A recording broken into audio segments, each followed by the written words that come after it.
Welcome to lesson 71 of Digital Marketing 3. And I thank you so much for availing yourself this morning. I know it always gets tricky for students to attend the Friday morning classes with this weather. I know that people get so tempted to sleep a little longer. So thank you so much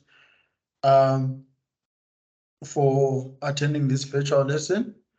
Yesterday, we had a look at pricing as an element of the marketing mix. And I introduced the topic. We discussed things such as price transparency, downward pressure on price, as well as the elasticity of price. So today we are going to look at the innovative pricing and alternative pricing structure or policies. And the outcomes for this lesson is that at the end of this session, we should be able to identify innovative pricing and be able to unpack alternative pricing structures. So these are the terms that we are going to be discussing, or that you are going to come across as this lesson progresses. You come across the concept of forward auctions, reverse auctions, dynamic pricing, an offer, and a bid. Are you more familiar with these words, or this is your first time to hear these words?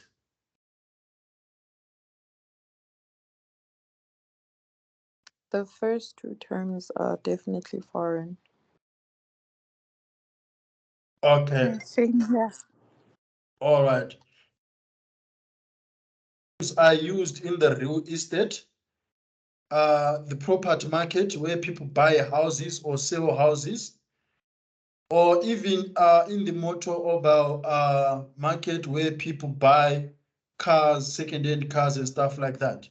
So how do they come to the point of pricing when you are selling a house? Because we do not only look at pricing to mere products like groceries. Like groceries, as we were doing yesterday, the pricing elements can also identify and analyze big assets such as properties, such as warehouses and stuff like that. Good morning, Lesedi.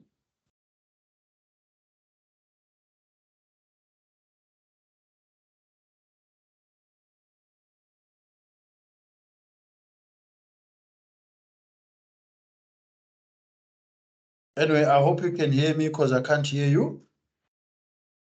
So yeah, you would see that I was given an offer or I did a bid and stuff like that. Even in betting, I think you come across these terms, but I'm going to unpack these terms as the lesson progresses. But before we do that, let's have a little exercise.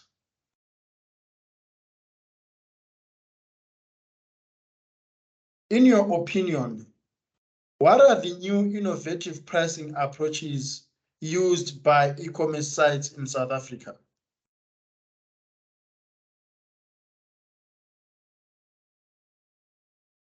So, are you sharing your screen? Yes, I can see it on my side. Otherwise, let me reshare.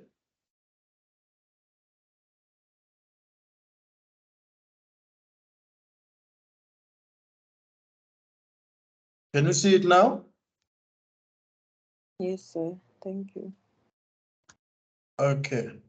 Yeah, I also use my phone to just make sure that I can see the screen. So I'm seeing it on my phone, but I'm presenting using a laptop. Good morning, Lesedi. Good morning, sir. Yeah, you guys have got sweet voices in the morning, eh?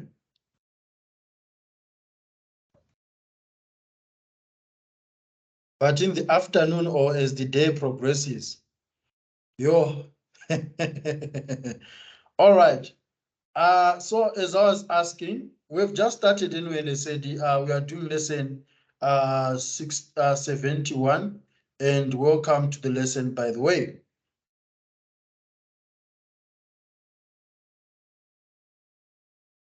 Thank you, sir. Okay, so guys, in your opinion, what are the new innovative pricing approaches used by e-commerce sites in South Africa?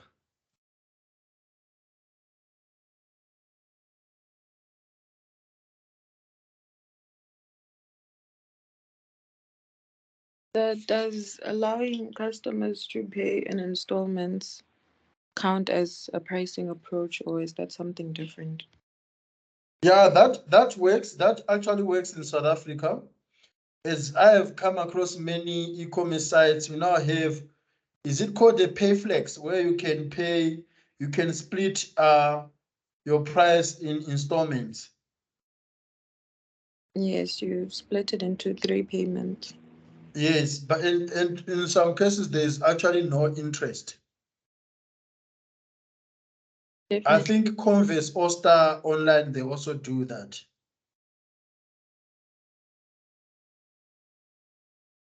Trying to accommodate broke people like Ntati. So it counts as a pricing approach. It comes as? Does it count as a pricing approach? Yes, it does, especially if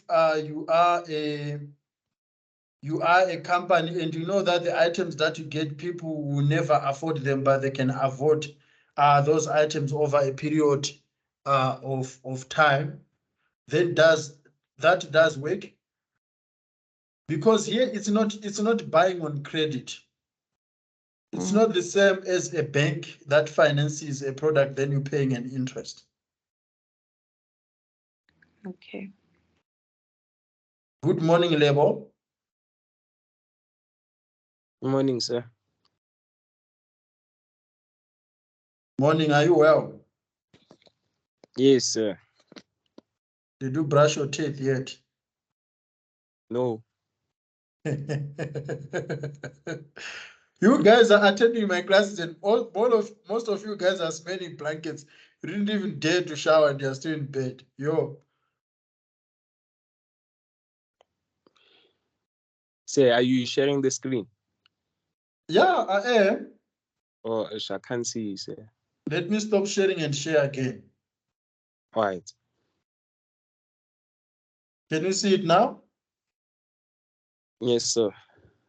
Okay, all right. Welcome to the class level. We've just started and we've discussed the first question. Now I'd like to ask you, what is the relevance of alternative pricing structure in digital marketing?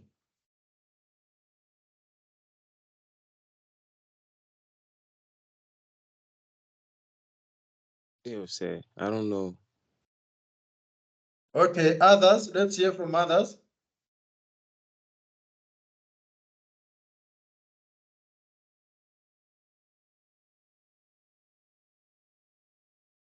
Okay, we are going to uncover that as we move forward. So, innovative pricing approaches. The digital space has proved to have the technological capacity to create new pricing options, and there are different pricing mechanisms which have been used effectively online. So think about e-commerce sites that says, if you've got items for above 500 rands in your shopping cart, the shipping is going to be free. Have you guys come across that? Yes, sir. Yes, sir. Okay, that's one of the pricing models that many South African e-commerce sites are using.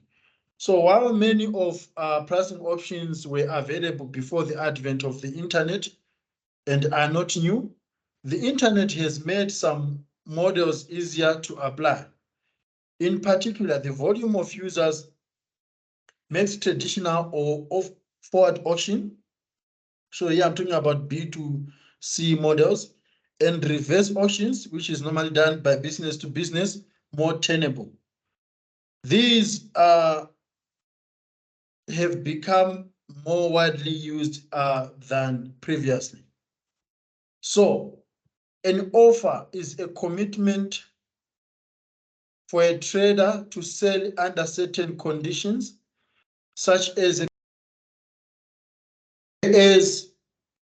bid is made by a trader to buy under the conditions of the bid, such as a commitment to purchase at a particular price.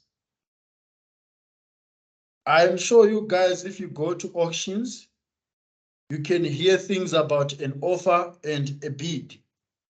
And as much as people always shy away from the notion of lobola, I feel like in terms of amalobolo, there is also an involvement of an offer and a bid. Yes, Ntati, let's hear you. So did you stop sharing the screen again, or? I wonder what's happening this morning. I can see the screen. Who else is not seeing the screen? Me too. Lebo and Lesedi? I can see the screen on my side, sir. Yeah, I also have it. As I said, guys, I'm using devices and it can show on the other device. Let me stop sharing and let me share again. Can you see it now, guys?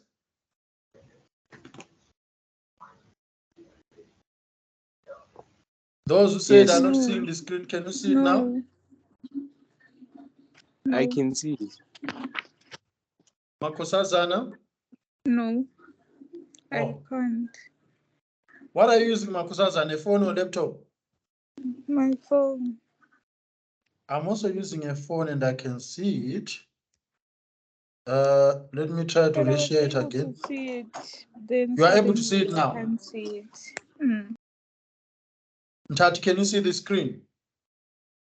Yes, sir. Okay. So as I was saying that in the cultural practice of amalobolo, we also get a bid and an offer, whereby the parents will be like, my daughter, I'm going to charge you 10 cows. That's the minimum lowest offer that they can give you. Then you start deliberating on that, whether you can afford it or not. Then you start negotiating and stuff like that. So innovative pricing comes in many ways where there's no standard price. You know, for example, with cooking oil, we can know that there is a range that cooking oil needs to cost this much. But in assets like properties, like cars, it then becomes different because the value of a property is determined by the location, you know, the age of that property and so forth. So it's difficult to come up with a standard price in assets. So as with amalobolo, of course, I don't know here in South Africa, is there a certain price for amalobolo that you can say this is the minimum amount? Okay, before you guys answer that, let's hear the level. You have your hand up. Yes, sir. I wanted to ask, like in terms of buying a car, ne? So let's say you wanna buy like a second-hand car, right? Not new from the shop. So you know we buy cars, that company. Can you come again? I didn't hear you on the last part. Do you know the company that's called We Buy Cars? The one that sells We buy second-hand cars. cars. Yes, I think I know it. So, say, is it like safe to buy a car there or at an auction? I don't know their pricing models, but in most cases, cars that are being sold at an auction are always much cheaper because the banks would just be trying to recover the money that you owe them. And in some cases, you would have paid all the monies and maybe you are just struggling to raise 20,000. So a bank can sell a car, for that money that they want to raise that you did not uh, manage to pay. Then with resale dealerships like we buy cars, I actually don't know how their pricing model works, but to some extent, I think they're making huge profits because they could be getting those cars at auctions and then sell them at retail value. Yeah, so and most of the time, like the cars are not 100% okay. So because this Mm. other time, this one guy bought a car there at We Buy Cars, and then like it was only working for like 2 weeks, and then after the engine was dead, all those kind of things. And when he went there to say that I wanna exchange or I actually wanna get my money back, they were like, no, we have read the contract and you tested the car the first day, so you can't get a refund or an exchange. Yeah, as for me, normally it's not even a matter of pride, but I always shy away from second-hand stuff.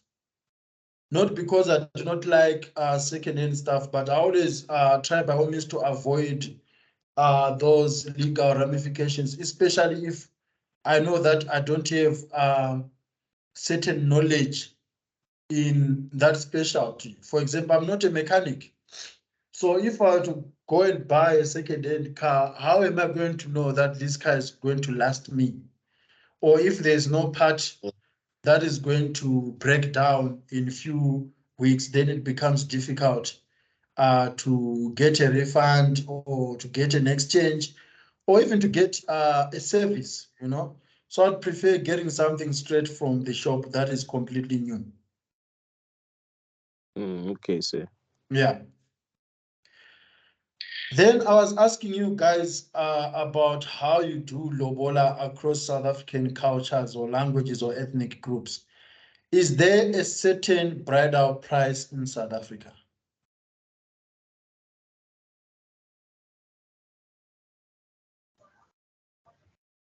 I don't think so, sir. I just think it depends on the family and what they agree on. Okay. So there's no minimum amount, there's no maximum amount. Even if you are both Sotos or you are both Zulus or you are both Pedis and so forth.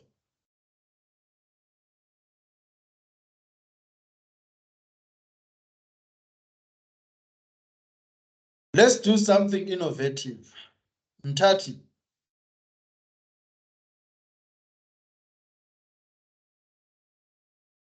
Yes, sir. yes, knowing your background and your culture and everything, how much do you think you are going to cost in terms of lobola? So I don't even know the criteria for that, and I've never really been told how much someone's lobola was in the But family. your sisters and your cousins or anyone in your family, didn't they? Well, they did receive it, but no one ever talks about how much money it actually was. So I Okay. can't estimate or make an estimate. Okay. Makosazana Dlamini Zuma.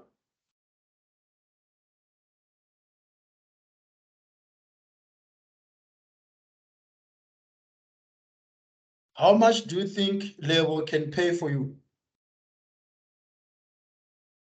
For my what? Your lobola, how much do you think are you worth in terms of lobola? Looking at your family and every setup that you live in. Yeah, I don't know. Say I don't even want to guess. Yo, guys. Ah, okay. Let's hear the talkative one. Tell us. I don't know, sir. Wow, that's very interesting, because I know that once you get a partner or once you decide to choose that route, he's going to try to snoop from you so that he gets some rough idea how much they are going to charge him. And you guys already, you do not know. So, I think like in Tati, because we've never been told in the family, or like it's never been a thing where the family discusses how much someone got from Amalobolo. okay, Lebo, you've got your mic on. You wanted to say something? Yes, I wanted to ask that since they don't know how much they cost, that means we can take them for free. How is that, ladies? Or on loan, say. On loan. Yes, Let's hear them. I we'll know pay they said money. want to say something. So it's either you pay the full amount or you don't pay anything at all. Maybe, this can be debated. Let's say they're saying something. No, sir. Okay. This can be debated. What if that's the reason why there are so many fat and sick men not paying damages and lobolas? Because women actually don't know their value in terms of lobola. Exact. But it's discussed by the uncles, it's discussed by the aunts and the parents. So that can't be an excuse. Yeah, but you as a woman, you have to play a role in that. For example, when I was going to pay lobola, I had to snoop around, and my wife did not know anything, but she had to go through her sister who asked their auntie and stuff like that. So maybe it's something that you guys need to start thinking about.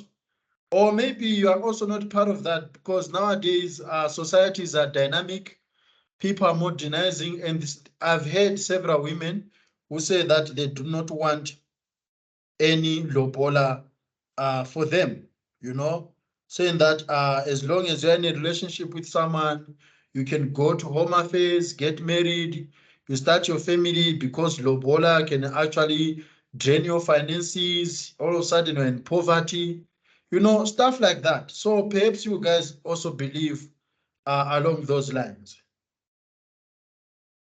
Nope. That why you saying nope? But no, I'm very spiritual in nature, so I understand why lobola is important.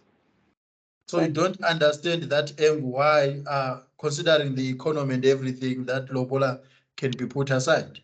So a plan can be made, and if you know what your priorities are, then you will make sure that you meet them at the end of the day. Did you watch news last night or a couple of days ago that youth unemployment has increased? Yeah, I did see that.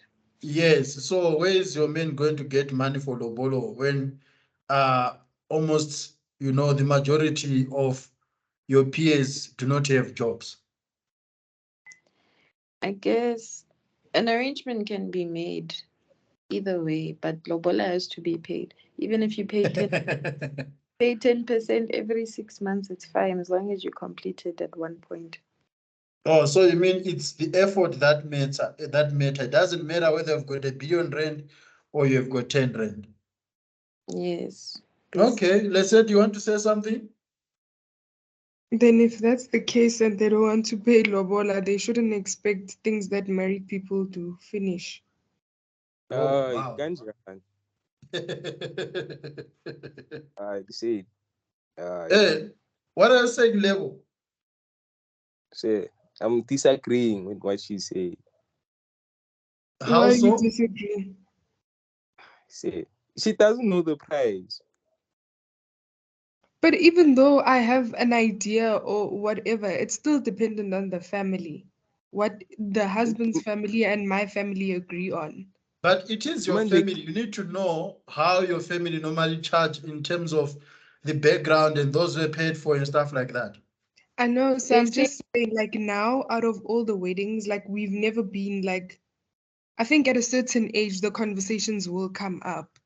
Okay. But with the cousins that I have, when they get married, they don't really tell us how much the bride price was. Or maybe it's because they know that you are single. You wouldn't be knowing that now. But if you introduce a boyfriend, they can have conversations like that. The only man that my family is going to meet is my husband. No boyfriends. You. You. I understand Sophia, you, I have a said question I've for you. heard that several times. Lebo, you're saying something? I have a question for Lise. Okay, Yes. ask her. So she said that if you don't pay lobola, we can't do things that married people do. So I wanna know what things. I'm just saying you can't expect me to visit you for weeks and weeks, and then I must wash, I must constantly cook, no.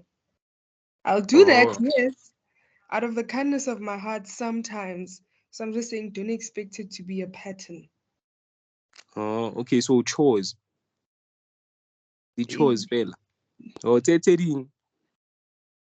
I don't know, there are a lot of things I can't think at the top of my head, Lebo. It's too early in the morning. Lebo just wanted to ask whether he's going to get cigarette cake, I guess. I was straight to the point.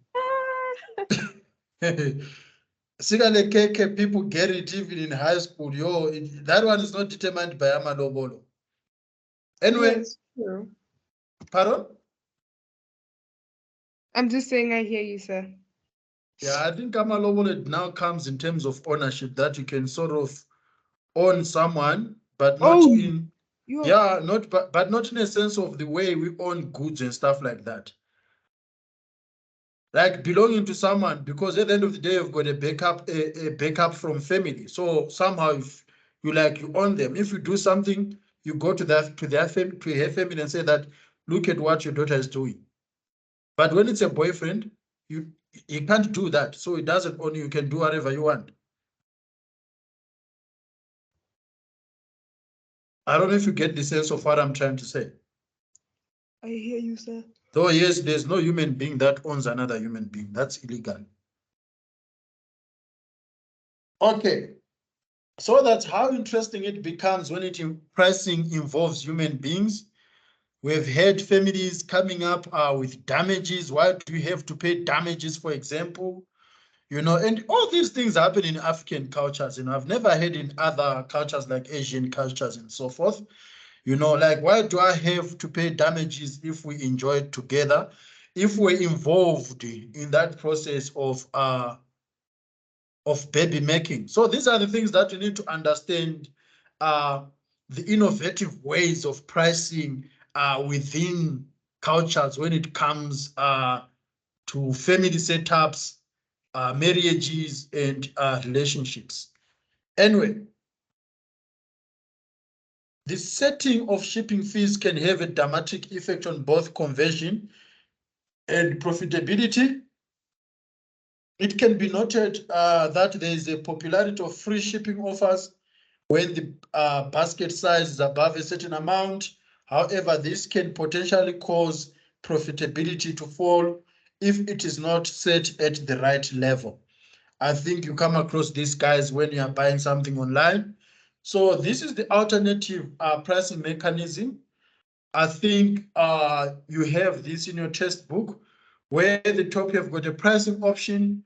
Then you think you come up with options whether you want that pricing to be fixed. So fixed prices are always high because they are not determined by the economy in terms of increasing rates or decreasing interest rates. So you realize that with fixed pricing, they set them very high. Whether things are happening well in the economy or not, you still have to pay that amount. So it is set by the seller and it can also be set by the buyer. This is very tricky, especially when the economy starts performing well. It means that you are going to continue to pay that fixed amount. Then the variable one, which some call it linked. This is a price that is set based on the economic conditions and other variables affecting a certain territory. So it normally comes in single transactions or multiple transactions. So buyer sets and seller sets. So if it's multiple transactions, for example, you can get stuff at a discounted value. Think when you are buying a can of drink, if you are buying one, a price is set at a specific amount. But if you are buying a 6-pack, it gets cheaper compared to the way you would have bought a one. So if a can is 9 rand, for example, you buy one, you are buying it for 9 rand.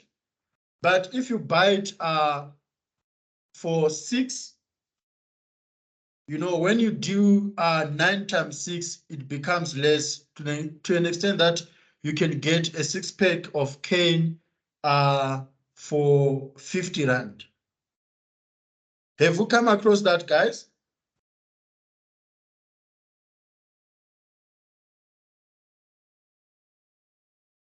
Yes, sir. All right. So that's how the pricing options work. And we have to be very careful as an organization, because at the end of the day, you might end up not making profits, or you might end up having stuff in your warehouse that are not being sold because your pricing mechanism is not compatible with customer expectations. Then what are the alternative pricing models? Software and music have traditionally been sold for a continuous right to use.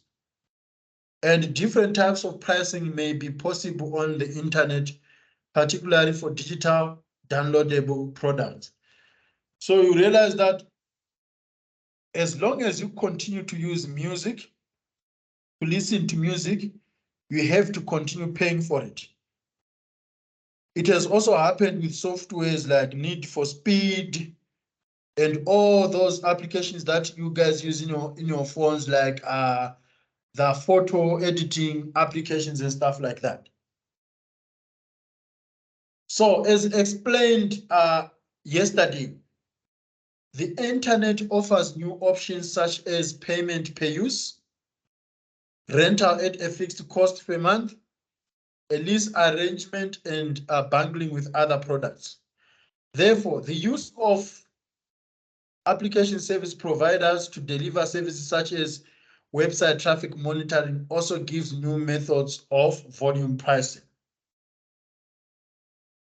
Think about when you are using an online library to read books. They will loan you that book for specific hours online. Then you have to pay a specific amount. But it becomes very tricky here in South Africa, where there's load shedding and where the internet is not so reliable. So you are supposed to read a book for an hour and you paid let's say 30 rands. All of a sudden there's load shedding, your battery is off, or all of a sudden the signal is now poor to an extent that out of that 1 hour that you've loaned out, you only end up reading that book only for 15 minutes. So these are the things that brands need to consider when having their alternative pricing policies. So the pricing options online, they include the following. So you can have a basic price, you can have discounts, you can have add-ons and extra products and services, you can have guarantees or warranties, you can have refund policies, you can have exchange policies, you can also have cancellation terms. So these are the things that you can work with.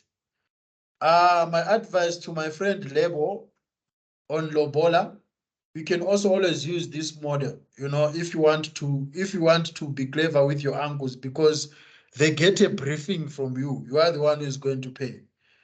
So you need to understand the basic price, and in most cases with Lobola, I don't know if in other cultures, but with Ndebele, because I've got a Ndebele wife, with Ndebele, you can always negotiate from that basic price.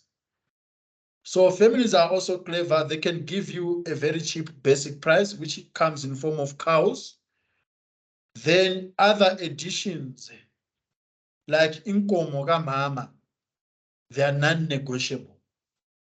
So you need to make sure that on that basic price, you negotiate to the extent that it can become half a price. I have a question. What's a basic price?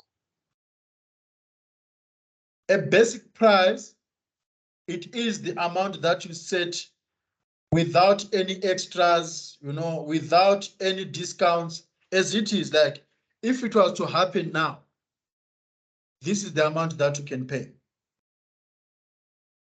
But if you don't have that amount at hand, then interest is added to that basic price. They'll be like, okay, you can pay in 2 years, but you are going to have an interest. So an interest is going to be added to that basic price. Or they can be like, oh, we sent our child to Boston. Now she has got a diploma. So if she wasn't educated, we're going to give you this amount. But the fact that she's educated, now we are going to add 2 cows on top. Or we know that our child is very fertile. She's going to give you as many babies as possible. Then this is the amount. So all those amounts, they become top-ups from the basic price that they set. Oh, okay. I know I won't touch it. They are taking notes so that they can also up their price.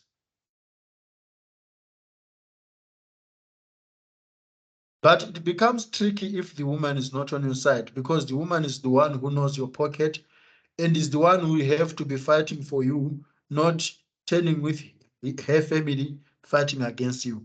She's the one who have to be negotiating the discount for you on your behalf. Would you do that, Lesedi?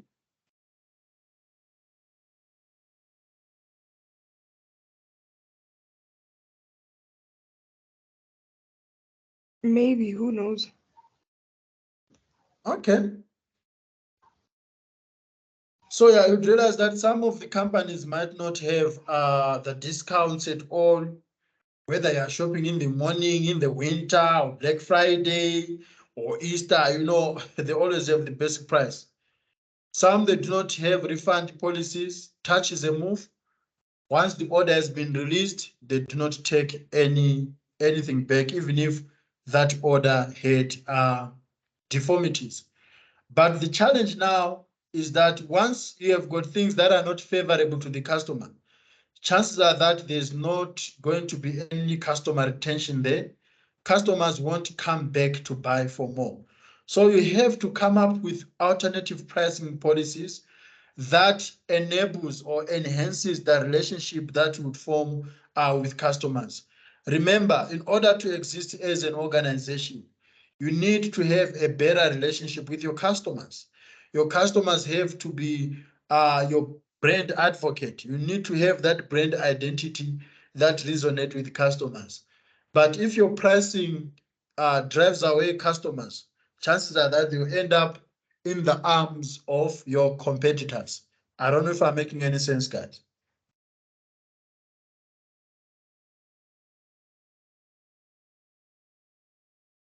Are there any questions so far?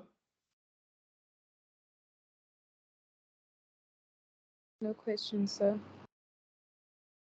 So that's it No, about sir. lesson 71. And this lesson should have helped you to develop a greater awareness of digital marketing by identifying innovative pricing and alternative pricing structure or policies. You should now be able to apply the elements of the marketing mix, especially pricing, in an online context and evaluate the opportunities that the internet, digital media, and technology make available for varying the marketing mix. Are there any further discussions, any questions, any comments, additions or subtractions?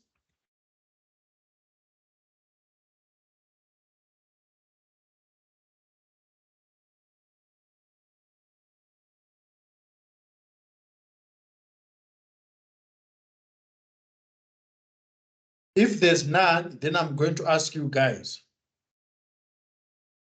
When it comes to pricing and informal traders, the people that you buy for informal, do you guys ever negotiate the price or you just fork out the money just like that?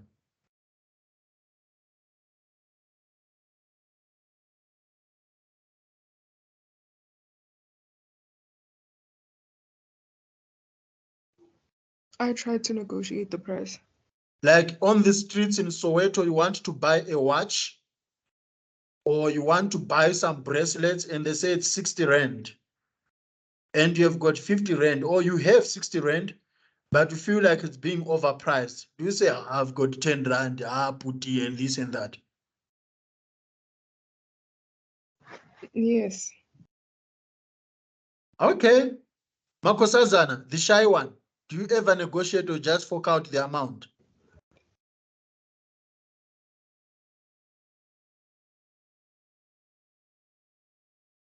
I didn't hear you properly. You said, do I ever negotiate? And Do you ever negotiate or you just take the money out of your pocket and buy whatever you are buying on the streets? I negotiate. I negotiated AirPods yesterday. Okay. Lebo, do you negotiate? And 30.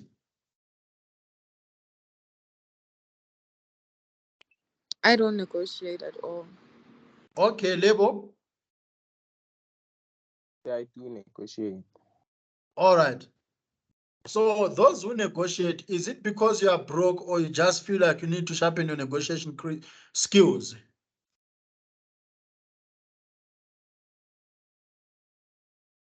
Okay, sometimes the prices are not fixed. Like them as the seller, they don't have like the fixed price. And then like you would come and then they would try to trick you. Be like, nah, it's 70 rand. And then sometimes it's like that basic price and then you negotiate.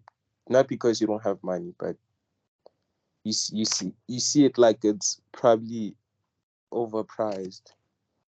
I get what you're saying because, there are street vendors who look at you, see what you have, and they charge you based on what they are seeing, not the fixed price that they have. So, for example, if the basic price for my tomatoes are 10 rand for 4, right? And then I see in Tati, she's wearing a Nike original, she's got an iPhone, I'll be like, no, this one, she's got more money. It can't be 10 rand for 4 tomatoes. Then I say tomatoes are for 25 rand.